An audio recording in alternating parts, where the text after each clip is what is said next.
Replication করাবো। রেপ্লিকেশনে অবশ্যই খাতা কলম নিবা এবং সাথে সাথে তথ্যগুলো তুলে নিবা। এই ক্লাসগুলো কিন্তু আর রিপিট হবে না।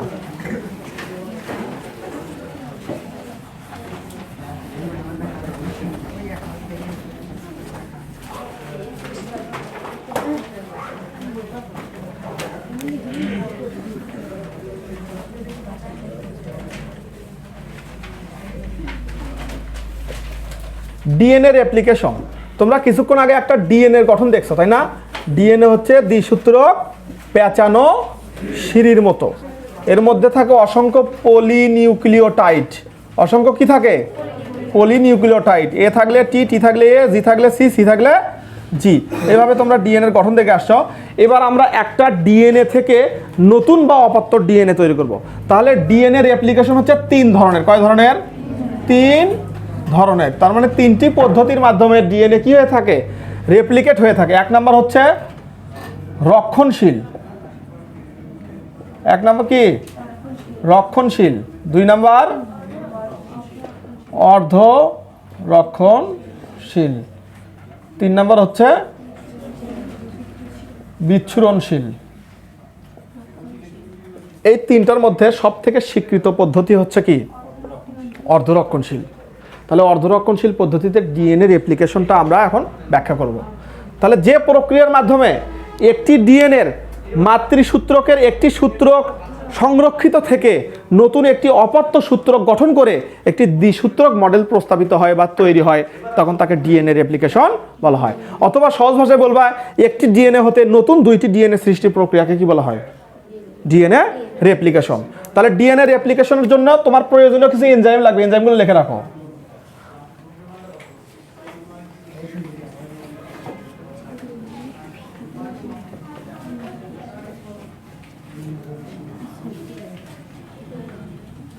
প্রয়োজনীয় এনজাইম।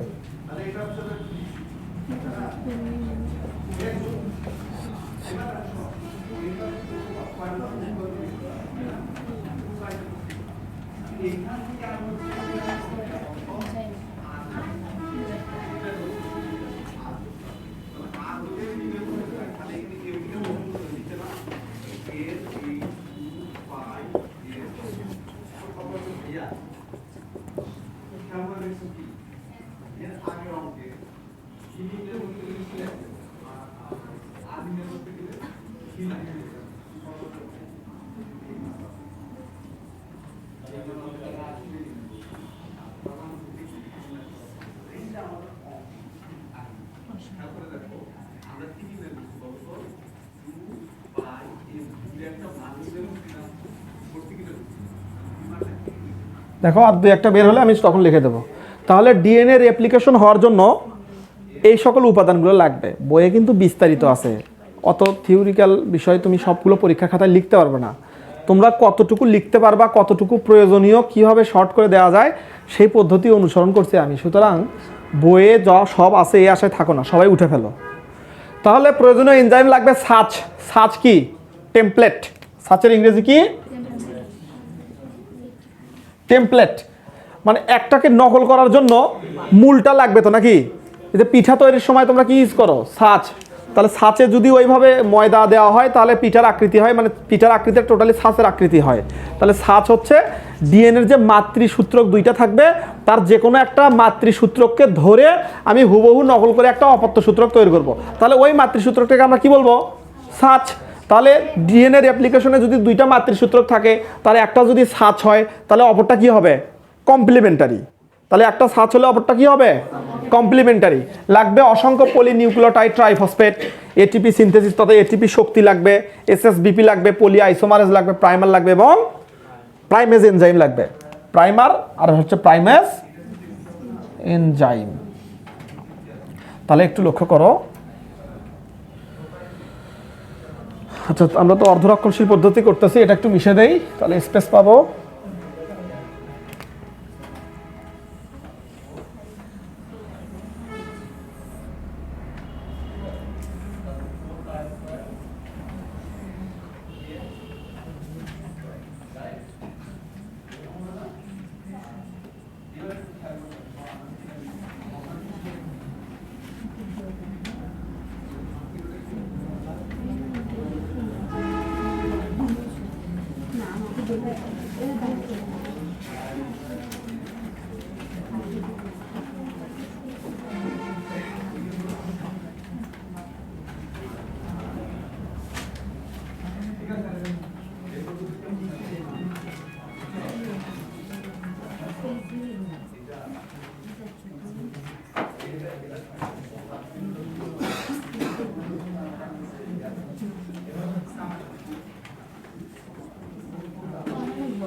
একটু লক্ষ্য করো সবার, আমি বোর্ড থেকে একটা অক্ষরও মেশাবো না, তোমাদের এগুলো সব রেখে দেবো, তোমরা তোলার সময় দেবো, অথবা ছবি উঠে নিবা, পিকচার উঠে নিবা। তাহলে দেখো এটা একটা কিন্তু ডিএনএ ছিল, এটা একটা কি ছিল, ডিএনএ ছিল, এই ডিএনএটা এখানে ছিল, ঠিক আছে। তাহলে ডিএনএর ভিতরে পলিনিউক্লিওটাইড ছিল, আমি তো শুরুতেই বলছি ডিএনএ হচ্ছে পলিনিউক্লিওটাইডের একটি চেইন বা সর্পিলাকার গঠন। তাহলে এর মধ্যে অসংখ্য নিউক্লিওটাইড ছিল। তো আমি এখানে আরেকটা এনজাইমের নাম লিখবো, সেটা হচ্ছে হেলিকেজ, হেলিকেজ। আর একটা লিখবো গাইরেজ। আচ্ছা দেখো আরো দুইটা এনজাইম অ্যাড করছি। তাহলে সর্বপ্রথম দেখো এই জায়গায় আমাদের গাইরেজ এনজাইম আসবে। কোন এনজাইম? গাইরেজ। এই যে লাস্টে যেটা গাইরেজ, কথা তাকাও, মনোযোগ দাও, বুঝতে পারবা। গাইরেজ এনজাইম গিয়ে এই হাইড্রোজেন বন্ধ, এই যে তোমার ডিএনএর যে পেঁচানো সিঁড়ি আছে, একটা ডিএনএর সূত্র আর একটা ডিএনএর সাথে পেঁচানো অবস্থায় আছে, এই পেঁচগুলো খুলে দেবে। তাহলে গাইরেজ এনজাইম সর্বপ্রথম কি করবে? ডিএনএর এই ডাবল হেলিক্স থেকে পেঁচগুলোকে খুলে দেবে, খুলে দিয়ে নির্দিষ্ট একটা সংখ্যক পেঁচ খুলে দেবে। পেঁচ খুলে দিলে সূত্রক দুইটা কি হয়ে গেল? আলাদা হবে। তাহলে সূত্রক দুইটা আলাদা হলো, তখন এই সূত্রকের মাঝে নিউক্লিওটাইড আছে তথা বন্ধনী আছে, তখন হেলিকেজ এনজাইম গিয়ে সেই বন্ধনীগুলোকে কেচির মতো করে কাটবে, হাইড্রোজেন বন্ধনীগুলোকে কাটবে। তাহলে দুইটা এনজাইমের কিন্তু অলরেডি আমরা কাজ পাইলাম। গাইরেজ এনজাইমের কাজ কি? হাইড্রোজেন বন্ধনীতে যে মাতৃসূত্রকের যে পেঁচ আছে সেই পেঁচগুলোকে খুলে দেবে, এবং হেলিকেজ এনজাইম গিয়ে এর মাঝে যে হাইড্রোজেন বন্ধনীগুলো ছিল, এই বরাবর পেঁচ খোলার পরে যে হাইড্রোজেন বন্ধনগুলো সংযুক্ত ছিল, সেই হাইড্রোজেন বন্ধনগুলোকে সামনের দিকে কাটতে থাকবে, কেটে এখানে সামনের দিকে অগ্রসর হবে। তাহলে হেলিকেজ কি করলো? হাইড্রোজেন বন্ধনীগুলোকে কাটলো। তাহলে হাইড্রোজেন বন্ধনীগুলোকে কাটলে অবশ্যই সূত্রক দুইটা কি হয়ে গেল? আলাদা হয়ে গেল। মাতৃসূত্রক ছিল এটাও মাতৃসূত্রক, দুইটা মাতৃসূত্রক আলাদা হয়ে গেল। এটা 5 প্রাইম, এটা কি 3 প্রাইম, এটা হচ্ছে 3 ছিল, এটা কি 5 প্রাইম। তাহলে হাইড্রোজেন বন্ধনীগুলোকে কাটার কারণে সূত্রক দুইটা আলাদা হয়ে গেল, কিন্তু উপরের দিকে এখন পর্যন্ত এইটুকু কিন্তু কাটেনি। তাহলে এইটুকু সংযুক্ত থাকবে, যেটুকু কাটলো না সেটুকু সংযুক্ত থাকলো, আর বাকিটুকু কি হয়ে গেল? সূত্রক দুইটা আলাদা হয়ে গেল। এবার এই সূত্রক যে দুইটা আলাদা হলো, এখানে অ্যাডেনিন ছিল, তাহলে অপোজিট এখানে কি ছিল? Thymine. Thymine, adenine, guanine, cytosine, cytosine, guanine, এইভাবে প্রত্যেকটা ক্ষারক তার পরিপূরক ক্ষারকের সাথে অপোজিটে চলে গেল, দুইটা সূত্রক এক কথায় আলাদা হয়ে গেল। এরপরে দেখো এখানে তোমরা দেখতে পাচ্ছ এপি আইসোমারেজ। কোন এনজাইম? AP isomerase. আমার কথার সঙ্গে সঙ্গে এনজাইমের কাজগুলো একটু খাতায় নোট করে ফেলবা। গাইরেজ হাইড্রোজেন বন্ধনীর মাতৃসূত্রকে পেঁচ খুলে দিয়েছে, হেলিকেজ হাইড্রোজেন বন্ধনীগুলোকে কাটছে। এরপরে গেল কি? AP isomerase. এপি আইসোমারেজ তখন করবে কি? এই যে সূত্রক দুইটা আলাদা হয়ে গেল, দুইটা সূত্র কি আলাদা হয়েছে? এই সূত্রক দুইটা যেন পুনরায় তাদের মধ্যে প্যাচ না গঠন হয়, হাইড্রোজেন মাতৃসূত্রক দুইটার মধ্যে যেন পুনর্প্যাচ না গঠন হয়, এই জন্য কোন এনজাইম কাজ করবে? AP isomerase. যখন ডিএনএর গঠনটা সম্পূর্ণ হবে, তখন এই এপি আইসোমারেজ আবার পুনরায় তাদের পুনর্প্যাচ তৈরি করবে। তাহলে পুনর্প্যাচের কথা এখন না আসি, আপাতত জানো এপি আইসোমারেজ এই হাইড্রোজেন বন্ধনীর যে সূত্রক দুইটা আছে, এই সূত্রক দুইটার মধ্যে যেন পুনর্প্যাচ গঠিত হতে না পারে সেই দিকে লক্ষ্য রাখে। এবার আসো এসএসবিপি। এসএসবিপির পুনরূপ হচ্ছে সিঙ্গেল স্ট্র্যান্ড বাইন্ডিং প্রোটিন। বলো তো এসএসবিপির পূর্ণরূপ কি? Single strand binding protein. এই এসএসবিপি করবে কি? এই যে হাইড্রোজেন বন্ধনীগুলোকে মাঝ বরাবর কাটার কারণে এই পাশে অর্ধেক থাকলো, এই পাশে অর্ধেক থাকলো, দুই পাশে খণ্ডিত অংশ থাকলো নাকি? এর নিচে অ্যাডেনিনের নিচে আবার থায়ামিন আছে, থায়ামিনের নিচে গুয়ানিন আছে, গুয়ানিনের নিচে সাইটোসিন আছে। এই যে ছোট ছোট সূত্রগুলো যেগুলো কাটা হলো, এদের মধ্যে যেন আবার পুনর্প্যাচ গঠিত হতে না পারে, এই জন্য এখানে যে এনজাইমটা কাজ করবে তার নাম সিঙ্গেল স্ট্র্যান্ড বাইন্ডিং প্রোটিন। চারটা এনজাইমের কাজ কিন্তু অলরেডি শেষ, বুঝতে পারছো? নোট করতেছো সাথে সাথে? তাহলে এদের মধ্যে পুনর্প্যাচ গঠিত হতে পারবে না। এরপরে এখানে অসংখ্য পলিনিউক্লিওটাইডের ট্রাইফসফেট আছে। কি ফসফেট? ট্রাইফসফেট। ট্রাইফসফেট মানে কি? ট্রাইফসফেট মানে কি? ফসফেট কয়টা আছে? ট্রাইফসফেট মানে ফসফেট হচ্ছে 3টা। আমরা জানি একটা ডিএনএর গঠনে একটা ডিএনএর গঠন হতে গিয়ে নিউক্লিওসাইটের সঙ্গে একটা ফসফেট যুক্ত ছিল, ডিএনএর সাথে একটা নিউক্লিওসাইট যখন যুক্ত হয়েছে তখন নিউক্লিওটাইড হয়ে গেছে, কি হয়েছে? তাহলে একটা ফসফেট যদি নিউক্লিওটাইড গঠনে অংশ নেয় তাহলে আরও কয়টা ফসফেট থাকলো? 2টা। এই ফসফেট 2টা এখানে এই প্রসেসে ভাঙবে, প্রসেসে ভেঙে এই ফসফেটের ভাঙনের ফলে এখানে প্রচুর পরিমাণে শক্তি হবে, এই শক্তি দিয়ে বাকি কাজগুলো সম্পন্ন হবে। কথা কি বুঝতে পারতেছ? এইভাবে বর্ণনা লিখলেও তুমি ফুল মার্কস আশা করো। তাহলে ট্রাইফসফেট থেকে একটা ফসফেট যুক্ত হবে নিউক্লিওটাইড গঠনে, আর থাকবে 2টা ফসফেট। এই 2টা ফসফেটের ভাঙনের কারণে এখানে শক্তি তৈরি হবে, এটিপি তৈরি হবে। এই শক্তি বা এই শক্তির ভাঙনের ফলে তুমি এই প্রসেসটা সামনের দিকে অগ্রসর হবে, একটু পরে দেখাচ্ছি। তাহলে আমরা কি অসংখ্য পলিনিউক্লিওটাইড ট্রাইফসফেট বুঝতে পারলাম? এটিপি তো শক্তি, এই শক্তির কারণেই তো এখানে হবে। আর এই যে এটা একটা অংশ, একে আমি অন্য একটা কপি করব, অথবা এই অংশটাকে একটা কপি করব, তাহলে যেটাকে আমি কপি করতেছি সেটার নামই কি? সাচ। আর এর পরিপূরক যেটা তৈরি করবো সেটার নাম হবে কি? কমপ্লিমেন্টারি। তাহলে একটা টেমপ্লেট আর একটা কি? কমপ্লিমেন্টারি। এবার আসো, এবার লিখে রাখছি প্রাইমার। তাহলে সর্বপ্রথম এখানে আমাদের একটা আরএনএ প্রাইমার লাগাতে হবে। কি লাগাতে হবে? RNA primer. এই যে আমি একটা আরএনএ প্রাইমার সংযুক্ত করলাম। কি সংযুক্ত করলাম? RNA primer. এখন বলতে পারো আরএনএ প্রাইমার কি? আচ্ছা সরি, এটা আরএনএ প্রাইমার হবে না, এখানে একটা প্রাইমেজ এনজাইম আসবে। প্রাইমেজ এনজাইম এসে এখানে 3টা ক্ষারক বিশিষ্ট একটা গঠন তৈরি করবে। কয়টা ক্ষারক বিশিষ্ট? 3টা নিউক্লিওটাইড বিশিষ্ট একটা গঠন তৈরি করবে, যেটা হচ্ছে ডিএনএ প্রাইমেজ হবে। আরএনএ প্রাইমেজ না, এটা তো আমরা আরএনএ তৈরি করতেছি না, এটা আমরা কি তৈরি করতেছি? ডিএনএ। এই যে দেখো, এই যে 3টা ক্ষারক। এরপরে এখানে ডিএনএ পলিমারেজ এনজাইমের সহায়তায় এই যে কিছুক্ষণ আগে যে ফসফেট, 3টা ফসফেটের একটা কি হয়ে গেছে? নিউক্লিওটাইডে সংযুক্ত হয়েছে, আর থাকলো কয়টা? 2টা। ওই যে ভাঙনের মাধ্যমে যে শক্তি তৈরি হয়েছে, এছাড়াও প্রসেসে কিছু এটিপি আছে, এই শক্তির মাধ্যমে এখানে ধীরে ধীরে একটা করে নিউক্লিওটাইড সংযুক্ত হবে। একটা করে কি সংযুক্ত হবে? নিউক্লিওটাইড। দেখো এখানে কি ছিল? থায়ামিন। থায়ামিনের পরিবর্তে এখানে কি তৈরি হবে? অ্যাডেনিন। এখানে কি ছিল?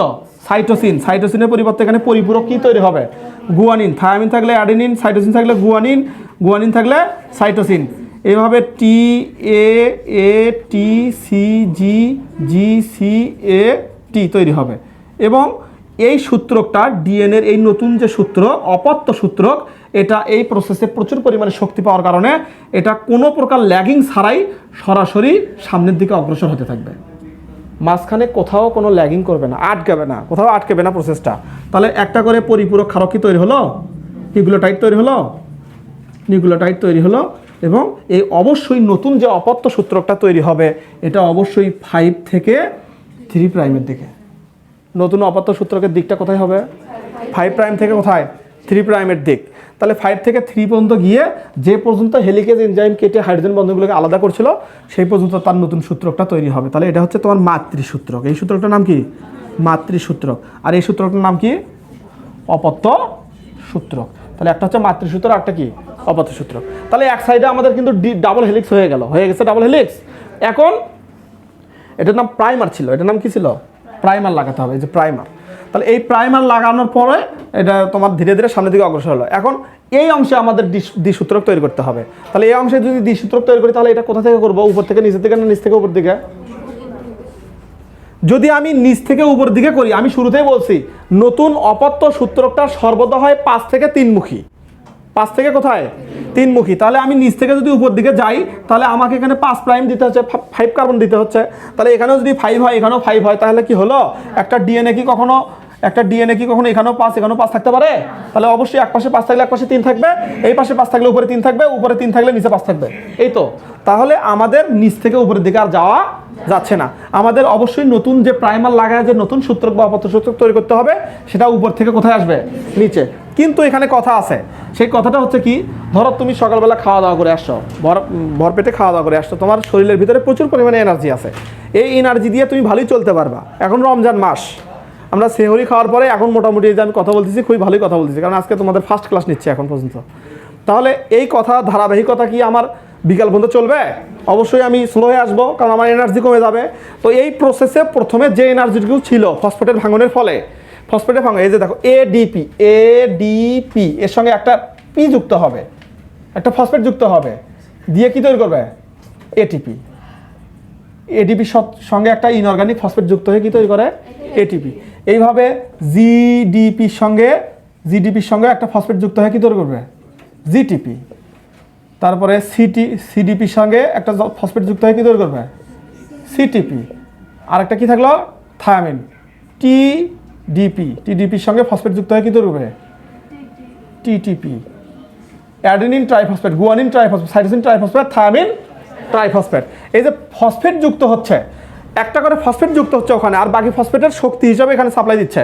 সেই শক্তি বলেই এই সূত্রটা বরাবর সামনের দিকে অগ্রসর হয়েছিল, কোথাও কোনো ল্যাগ করেনি। এবার এই জায়গায় গঠন হওয়ার জন্য প্রথমে প্রাইমার লাগাবো। 3টা নিউক্লিওটাইড বিশিষ্ট গঠনকে প্রাইমার বলা হয়। 3টা নিউক্লিওটাইড বিশিষ্ট গঠনকে কি বলা হয়? এখানে একটা প্রাইমার সংযুক্ত করলাম। এরপরে সুন্দরভাবে সামনের দিকে অগ্রসর হবে, ক্ষারক পরিপূরক ক্ষারক তৈরি করবে। টি আছে এ টি জি সি। এরপরে একটু সামনের দিকে অগ্রসর হতেই প্রসেসটা কি করবে? ল্যাগ করবে। কম্পিউটার চালাতে চালাতে হঠাৎ করে যদি কারেন্ট চলে যায় অথবা নেটের সমস্যা হয়ে চলে যায়, তাহলে কি কেটে গিয়ে আবার প্রথম থেকে আসে না? না, ওখান থেকে শুরু করতে হয়, আবার ওই সাইটে প্রথমে ঢুকতে হয়। তার মানে ল্যাগ করলে তোমাকে প্রসেসটা প্রথম থেকে শুরু করতে হবে। তো এখানে চলতে চলতে হঠাৎ করে শক্তি কমে যাওয়ার কারণে এই প্রসেসটা ল্যাগ করলো। কি করলো? ল্যাগ করলো, মানে বন্ধ হয়ে গেল। তাহলে এই পর্যন্ত স্টপ। তোমাকে আবার নতুন করে শুরু করতে গেলে আবার প্রাইমার লাগাতে হবে। আবার কি লাগাতে হবে? প্রাইমার লাগাতে হবে। আবার কিছু দূর সামনের দিকে অগ্রসর হওয়ার পরে হঠাৎ করে যদি আবার ল্যাগ করে, তাহলে তোমাকে আবার প্রাইমার লাগায় আবার বাকিটুকু অগ্রসর হতে হবে। আমি কি বুঝাতে চাচ্ছি, বুঝছো কি? প্রাইমার একবারই কি লাগাতে হয়? একবার প্রাইমার লাগায় ডিএনএ সূত্রকটা কিছু দূর বর্ধিত হওয়ার পরে যদি আটকে যায়, তাহলে নতুন করে শুরু করতে গেলে আবার প্রাইমার লাগাতে হয়। তার মানে এখানে বারবার প্রাইমার লাগাতে হচ্ছে। কেন? বারবার আটকে যাচ্ছে। আটকে গেলে এখানে সূত্রগুলো খণ্ডে খণ্ডে বিভক্ত হচ্ছে। কিসে কিসে বিভক্ত হচ্ছে? বিভিন্ন খণ্ডে খণ্ডে বিভক্ত হচ্ছে। এই যে 3-4টা খণ্ড তৈরি হলো, এই খণ্ডগুলোকে বলা হয় ওকাজাকি খণ্ড। ওকাজাকি খণ্ড বলো তো কি বলা হয়? ওকাজাকি খণ্ড। তাহলে প্রশ্ন আসতে পারে ওকাজাকি খণ্ড কি? তাহলে বলবা ডিএনএ রেপ্লিকেশন তথা ডিএনএ অনুলিপনের দ্বিতীয় সূত্রকটি গঠনের সময় শক্তির স্বল্পতার কারণে এখানে প্রাইমার লাগানোর পরে নিউক্লিওটাইডগুলো কিছু দূর অগ্রসর হওয়ার পরে বারবার প্রসেসটা কি হয়ে যায়? বন্ধ হয়ে যায় এবং নতুন করে প্রাইমার সংযুক্ত করতে হয়। এভাবে পরপর প্রাইমার সংযুক্ত করার কারণে এখানে কিছু খণ্ডের সৃষ্টি হয়। এই খণ্ডগুলোকে ওকাজাকি খণ্ড বলা হয়। ওকাজাকি খণ্ড কি ক্লিয়ার? বোরিং হচ্ছে নাকি? বোরিং হওয়া যাবে না কিন্তু। ক্লাস হচ্ছে ওয়ান শর্ট ক্লাস, এক ক্লাসে অধ্যায় শেষ। তো এখানে একটা টপিক নিয়ে 20 মিনিট কথা বলে শেষ করবো। এই এনার্জি তোমরাও এই এনার্জি রাখা যাবে না, আমাকেও ফুল এনার্জি রাখতে হবে, ঠিক আছে? আরও অনেক কথা বাকি আছে, এখনই ক্লান্ত হয়েও না। কয়টা বাজে? আর আধা ঘন্টা সময় আছে। তো দ্রুত আগাই, তাহলে আমি দ্রুত শেষ করার চেষ্টা করি। তাহলে দ্রুত দেখো, আমরা কি ওকাজাকি খণ্ড বুঝতে পারছি? আরও কথা আছে দেখো। এরপরে এই যে খণ্ড হলো, তাহলে এখন কথা হচ্ছে এই যে প্রাইমার লাগাইছি আমি, মাঝে মাঝে কি লাগাইছি? প্রাইমার। প্রাইমারটা ছিল আরএনএ প্রাইমার। প্রাইমারটা কি ছিল? তাহলে ডিএনএর খণ্ডের মধ্যে এটা একটা আরএনএ প্রাইমার, এটা এইটুকু আরএনএ প্রাইমার, এইটুকু আরএনএ প্রাইমার, এইটুকু আরএনএ প্রাইমার, এইটুকু আরএনএ প্রাইমার। তাহলে ডিএনএ খণ্ডের মধ্যে কি আরএনএ থাকতে পারে? রাখা যাবে কি?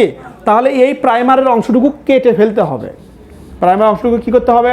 কাটতে হবে। তখন এইটুকু কাটবো, যেখানে যেখানে প্রাইমার ছিল, যেখানে যেখানে প্রাইমার ছিল সেটা কাটবো। এই কাটার জন্য যে এনজাইম ব্যবহার করবে তাকে বলে স্প্লাইসিওসিস।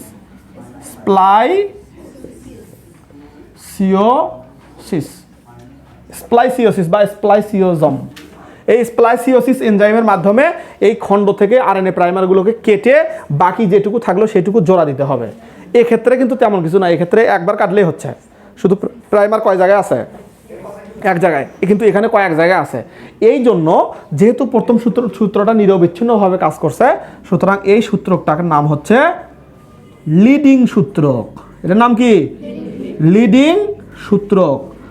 এইটা যেহেতু বারবার আটকাটকি করছে, এই সূত্রের নাম হচ্ছে কি? ল্যাগিং সূত্রক। তাহলে আমরা কি লিডিং সূত্রক আর ল্যাগিং সূত্র বুঝতে পারলাম?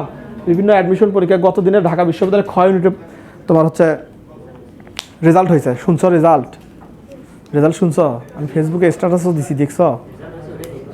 আমার 2টা স্টুডেন্ট চান্স পাইছে। একজন হচ্ছে 667তম, আর একজন হচ্ছে 820তম, বুঝছো? তো যাক, ওদের জন্য শুভকামনা। তারপরে দেখো, তাহলে এই সূত্রটা লিডিং সূত্রক, আর একটা কি? ল্যাগিং সূত্রক। পুরো প্রসেসে যে কথাগুলো বলছি, এই কথাগুলো কি তোমরা খাতায় লিখতে পারবা? পরীক্ষায় আসলে, রেপ্লিকেশন আসলে অবশ্যই এই চিত্র দিবা, প্রয়োজনীয় এনজাইম দিবা, লিডিং সূত্রক, ল্যাগিং সূত্রক, ওকাজাকি খণ্ড।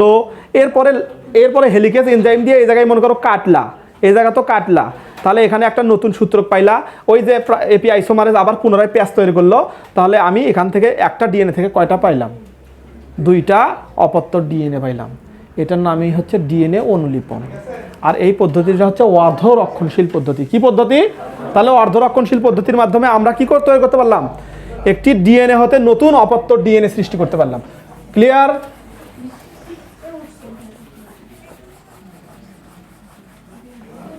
এবার চলে যাও কি ট্রান্সক্রিপশন। ট্রান্সক্রিপশন ট্রান্সক্রিপশন মানে কি? এই দেখো তো ভিডিও চলতেছে না, কি বন্ধ হয়ে গেছে? বলো ট্রান্সক্রিপশন মানে কি? ডিএনএ হতে যদি ডিএনএ তৈরি হয়, আর ডিএনএ হতে যদি আরএনএ তৈরি হয়, আরএনএ থেকে যদি প্রোটিন তৈরি হয়, তার নাম কি? ডিএনএ থেকে যদি ডিএনএ হয় তার নাম কি? রেপ্লিকেশন। ডিএনএ থেকে যদি আরএনএ হয় তার নাম ট্রান্সক্রিপশন। আর ডিএনএ থেকে প্রোটিন হয় ট্রান্সলেশন। ক্লিয়ার? তাহলে আমাদের এটা অলরেডি কমপ্লিট। এবার আমরা ডিএনএ থেকে কি তৈরি করব? আরএনএ। খুব দ্রুত কথা বলবো, দেখো। তাহলে এটা হচ্ছে একটা ডিএনএ, এটা একটা কি?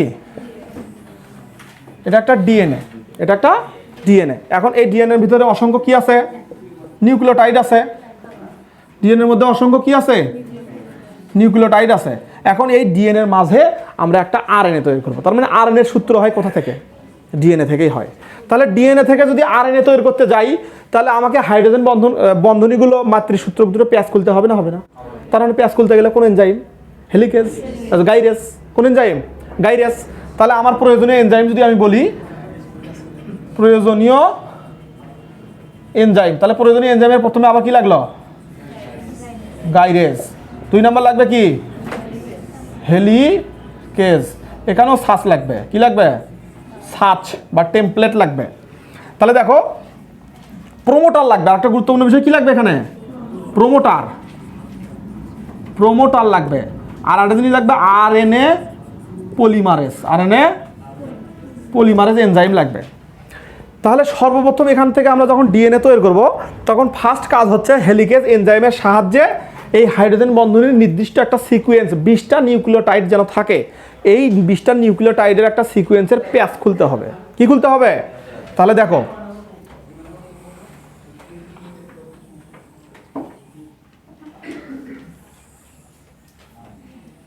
এই যে, তাহলে এটা এখানে এর মাঝে কি ছিল? নিউক্লিওটাইড ছিল। এর মাঝে অসংখ্য নিউক্লিওটাইড ছিল। কিন্তু হেলিকেজের সাহায্যে হাইড্রোজেন বন্ধনগুলো কেটে তোমার হচ্ছে গাইরেজ এনজাইমের সাহায্যে বন্ধনগুলো খুলে আমি এখানে 20টা নিউক্লিওটাইডকে আলাদা করে ফেলছি। 20টা নিউক্লিওটাইডকে মুক্ত করছে। 1 2 3 4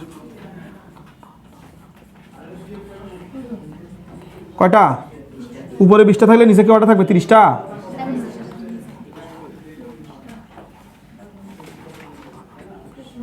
সবাই বোঝার চেষ্টা করবে। এই অধ্যায় থেকে কিন্তু অবশ্যই প্রশ্ন আসবে এবং প্রত্যেকটা জায়গার থেকে তোমার এমসিকিউ আসবে। সেটা তুমি ইন্টারমিডিয়েট পরীক্ষা বলো, বিভিন্ন অ্যাডমিশন টেস্ট বলো, যেটাই বলো না কেন, এই অধ্যায় থেকে অবশ্যই তুমি প্রশ্ন পাবা। তাহলে সর্বপ্রথম আমাদের এই আরএনএ তৈরি করতে গিয়ে সর্বপ্রথম 2টা জায়গা চিহ্নিত করতে হবে। যেখান থেকে তুমি আরএনএটা তৈরি করবা সেখানে একটা স্টার্ট কোডন থাকতে হবে। তার মানে স্টার্টিং পয়েন্টটা চিহ্নিত করতে হবে আর এন্ডিং পয়েন্টটা চিহ্নিত করতে হবে। শান্ত জেনেটিক কোডে যাও, যা স্টার্ট কোডনের ইয়েগুলো কোডনগুলো বলো, স্টার্টটা বলো আর এন্ডিংটা বলো। স্টার্ট কোডন, স্টার্ট কোডন বলো, ইন্ড কোডন বলো, দ্রুত বলো, আমার সময় খুবই কম। AUG সম্ভবত স্টার্ট কোডন কি? AUG। আর ইন্ড কোডন কত? শেষ page last page. Start codon methionine কোথায়?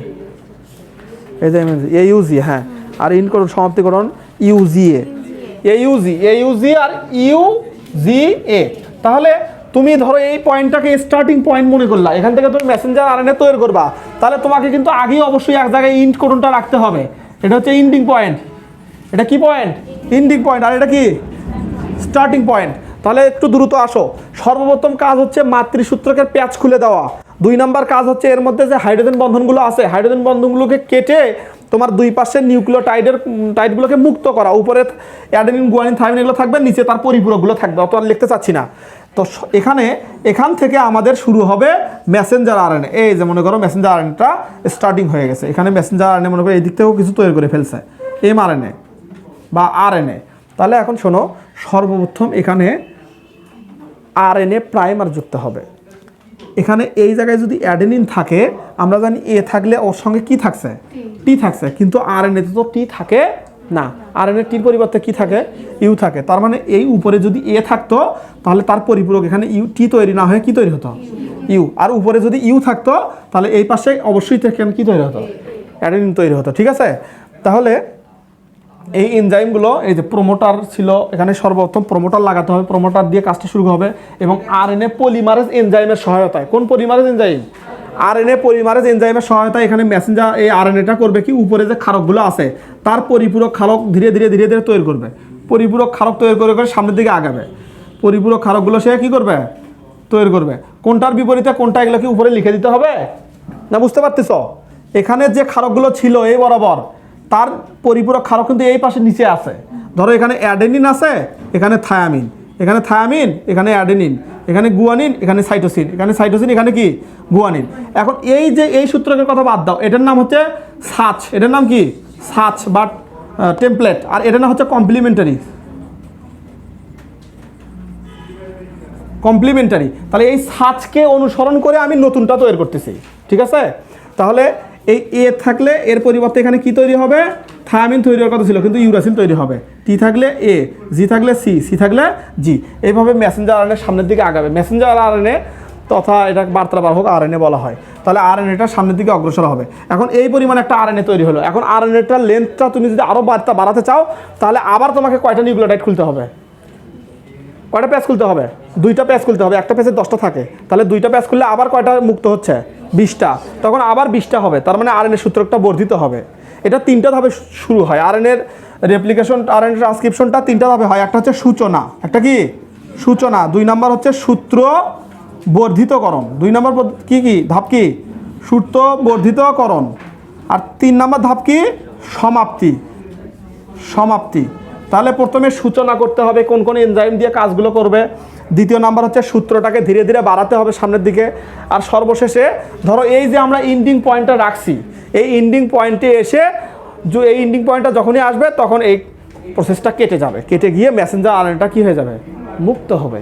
আরএনএটা কি হয়ে গেল, মুক্ত হলো। তাহলে ডিএনএর একটা সূত্রক ধরেই কি আমি নতুন একটা আরএনএ তৈরি করলাম না, ডিএনএকে কেন্দ্র করে আমি কাকে তৈরি করলাম, আরএনএ। এই প্রক্রিয়ার নাম কি, ট্রান্সক্রিপশন। এবার আসো, আমরা যে আরএনএটা তৈরি করলাম, আমি একটু উপরে চিত্রটা মিশিয়ে দিচ্ছি, দেখো আমরা এখান থেকে এই ইন্ডিং পয়েন্টে যখনই আসবে আরএনএটা কেটে হলো, তাহলে একটা আমরা আরএনএ তৈরি করলাম। কি তৈরি করলাম, এই যে আরএনএটা তৈরি করলাম। এখন এখানে কি আছে, অসংখ্য নিউক্লিওটাইড আছে। এই যে এটা যেহেতু 1 সূত্রক, আরএনএ কয় সূত্রক, 1 সূত্রক, এই আরএনএটা তৈরি হলো। যে আরএনএটা ট্রান্সক্রিপশন প্রক্রিয়ার মাধ্যমে তৈরি হবে তাকে বলা হয় প্রি এমআরএনএ। এটা প্রি মানে এটা এখনো পরিপূর্ণ প্রস্তুতি হয়নি, প্রস্তুতি পর্যায়ে চলছে। এটা কি এখন পর্যন্ত পরিপূর্ণ একটা আরএনএ কি, মেসেঞ্জার আরএনএ। তাহলে যখন আমি এই প্রসেস থেকে, আচ্ছা তুমি যখন ধান মারাই করো, জমি থেকে যখন ধানটা নিয়ে আসো, তখন এই ধানটার থেকে কি তুমি 100% পরিপূর্ণ ধানগুলোই পাও, নাকি এখানে কিছু ধানের মধ্যে কি বলি পাতান থাকে না, সেগুলোকে কি করো, বাদ দাও। একটা ক্লাস নিতে গেলে কি সবাই খুব ভালো মানের স্টুডেন্ট হবে, না 2-4টা খারাপও থাকবে? তো ওই রকম ভালোর মধ্যে খারাপ থাকবে, এটাই স্বাভাবিক। তাহলে এই রকম একটা আরএনএর মধ্যে কিছু ইন্টন এবং কিছু ইকজন থাকবে। কি থাকবে, ধরো এগুলো সব ইকজন, এগুলো সব কি ইকজন,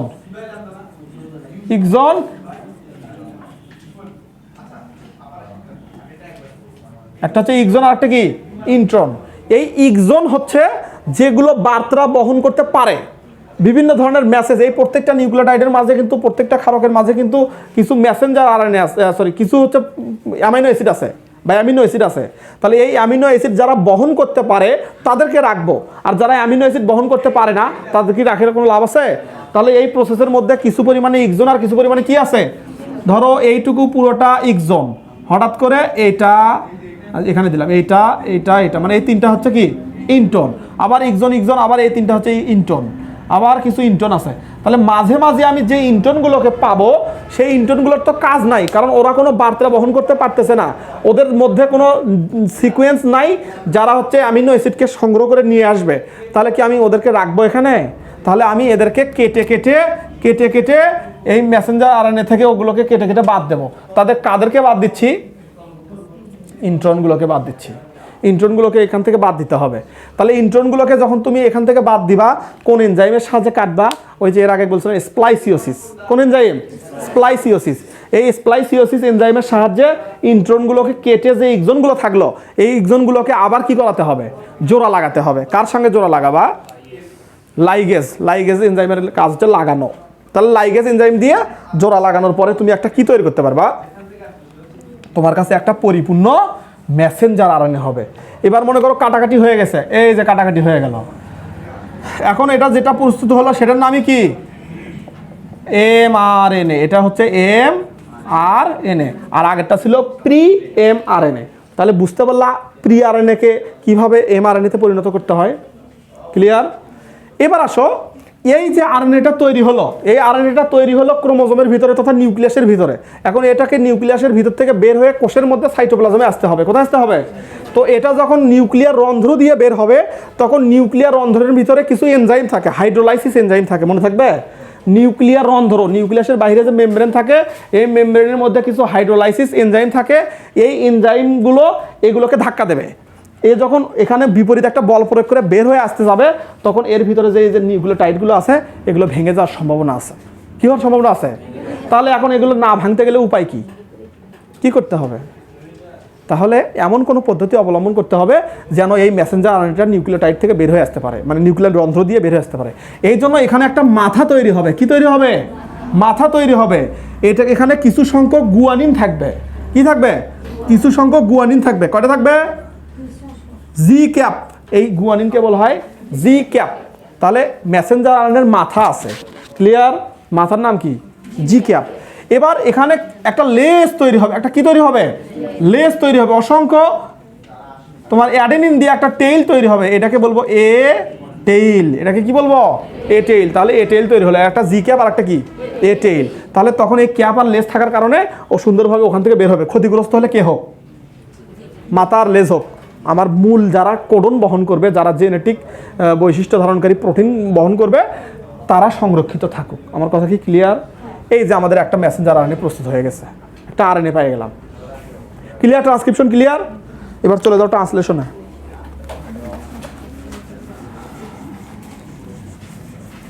একটু দ্রুত কথা বলবো করে আমরা জেনেটিক কোডনে যাব। দেখো তো কত বাজে শান্ত?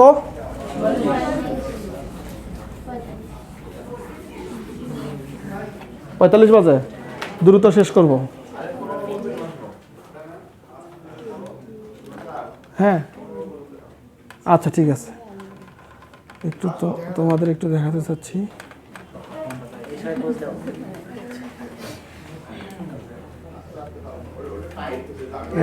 হ্যাঁ,